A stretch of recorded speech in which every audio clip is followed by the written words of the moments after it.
The bombshell we've all been waiting for. Matt Eberflus got the axe mid-season. Yeah, you heard that right.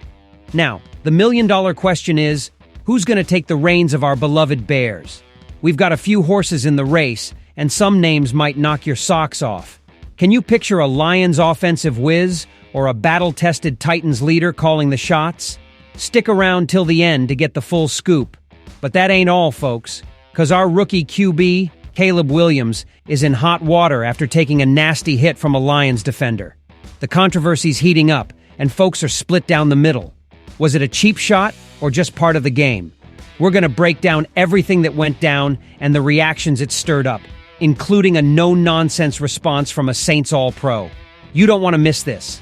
Last but not least, with Eberflus out the door, we need a new mastermind for the defensive plays. Eric Washington seems like the go-to guy, but is he really ready to step up to the plate? The Bears' D is at a crossroads, and every call counts. We're going to size up all the options and what it means for our squad. Today, we're talking about something that's got every fan on the edge of their seat. The hunt for the new head coach of our beloved Bears after Matt Eberflus got the boot. Yeah, you heard it right. Eberflus got canned mid-season, something unheard of in franchise history. And now, the million-dollar question is, who's going to take the wheel? I'm going to give you the lowdown on the top contenders. 1. Ben Johnson, offensive coordinator, Detroit Lions. Who hasn't heard of Ben Johnson? This guy's everyone's favorite, and for good reason. The Bears got a taste of his offensive genius during that gut-wrenching Thanksgiving Day loss to the Lions. Johnson's turned the Lions into a powerhouse with an 11-1 record, the best start in franchise history. I'm asking you, wouldn't you love to have someone like that in Chicago? I think so. Just imagine what he could do with Caleb Williams and our offense. 2. Thomas Brown, interim coach, Chicago Bears. Thomas Brown's been climbing the ranks in Chicago faster than you can say deep dish pizza. This former running back and Sean McVay protege is admired for his cool head and strong connection with the players. He's got 5 games to show he deserves to stick around as head coach. What do you think? I'll tell you this. When someone like McVay says Brown is one of the best competitors, and Andrew Whitworth calls him a leader of men and a rare bird, you better sit up and take notice. 3. Mike Vrabel, former head coach, Tennessee Titans. Yeah, I know he's not an offensive guru, but the Bears are desperate for stability. Vrabel's a true leader of men and will be a hot commodity in this offseason's coaching carousel. I'm asking you, don't you think a proven winner like him could bring the stability we're dying for? If he could take the Titans to the top spot in the AFC in 2022 with Ryan Tannehill as QB, just imagine what he could do with Caleb Williams. 4. Todd Monken, offensive coordinator, Baltimore Ravens. Success. That's the word that defines Todd Monken. As Georgia's offensive coordinator, he led the Bulldogs to back-to-back national championships. Now, with the Ravens, he's helped Lamar Jackson snag his second MVP and overseen an explosive offense that's leading the league in passing yards, total yards, and rushing yards. Ain't that impressive? I think his experience and fantastic offensive metrics put him head and shoulders above other candidates like Liam Cohen and Joe Brady. Coaches to consider if they get canned. 1. Kyle Shanahan. If Shanahan gets the axe, he'd be the top dog for any team, including the Bears. This offensive wizard has been one of the best coaches in the last decade. Can you imagine what he and Caleb Williams could pull off in Chicago? I think it'd be something to see. 2. Kevin Stefanski. Another name to keep an eye on is Kevin Stefanski. If he gets shown the door, he'd be at the top of the list. He turned the Browns around until the Deshaun Watson trade messed everything up. 2-time AP Coach of the Year winner, he'd bring a winning culture to Chicago. 3. Brian Daboll. While he might not be at the top of the Bears list, Daboll deserves a look. He played a key role in Josh Allen's transformation in Buffalo and orchestrated a remarkable turnaround with the Giants in 2022. If the Giants part ways with him, he could be an intriguing candidate for Chicago. Final words on the Bears head coach candidates. The Bears have a chance to kick off a new era with their next head coach. Whether it's an offensive innovator or a proven leader, the right pick could reshape the franchise's future and unlock the full potential of a roster led by Caleb Williams. What do you think, fans? Who do you think should be the next Bears coach?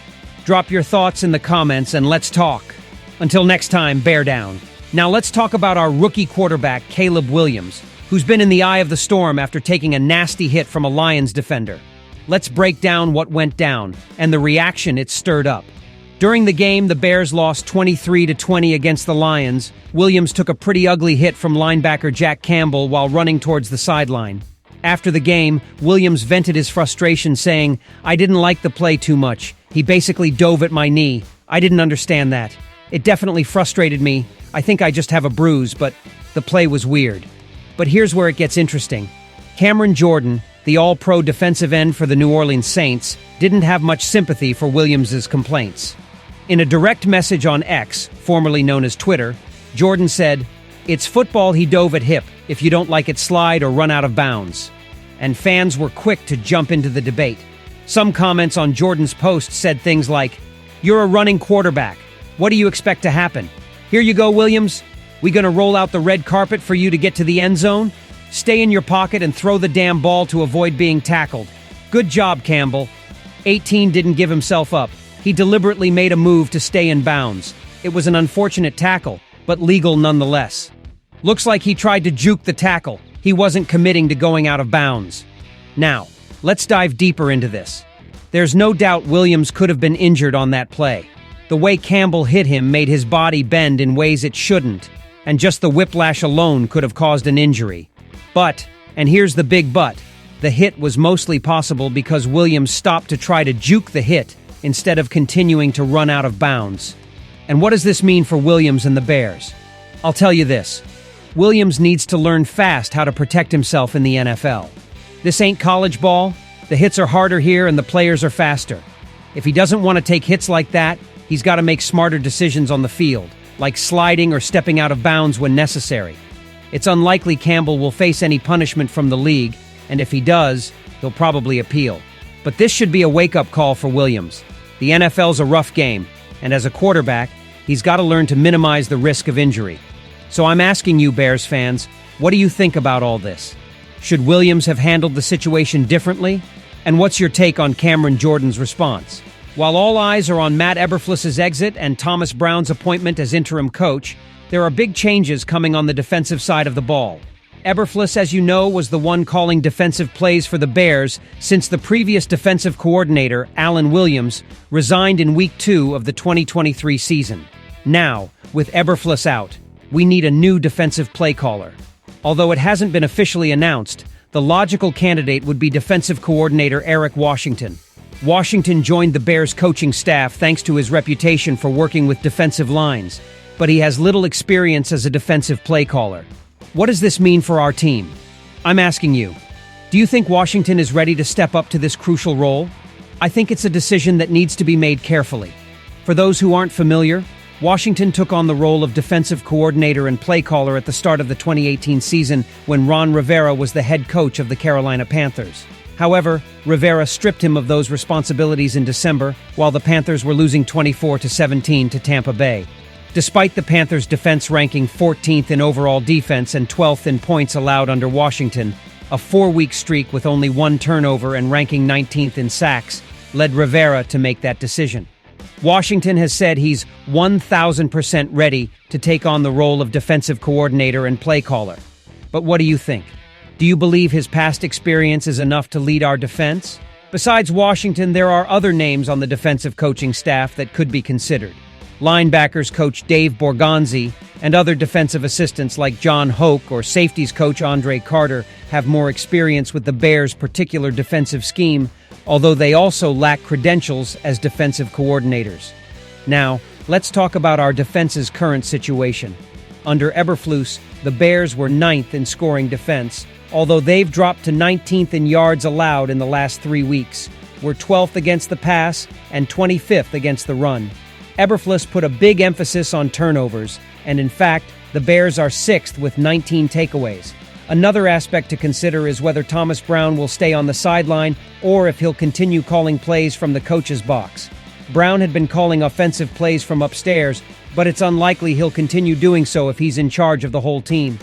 In summary, the Bears are at a crossroads, and every decision made will be crucial for the team's immediate future. I'm asking you, who do you think should be the new defensive play caller? Do you trust Eric Washington, or do you prefer someone else from the coaching staff? The Chicago Bears have a once-in-a-lifetime opportunity to kick off a new era with the arrival of their next head coach. Whether it's an offensive mastermind or a battle-tested leader, the right pick could reshape the franchise's future and unlock the full potential of a roster led by Caleb Williams. What's your take, fans? Who do you think should be the next Bears coach? Also, let's talk about the recent controversy in the team. What do you think about all this? Should Williams have handled the situation differently? And what's your take on Cameron Jordan's response? Finally, on the defensive front, who do you think should be the new play caller? Do you trust Eric Washington, or do you prefer someone else from the coaching staff?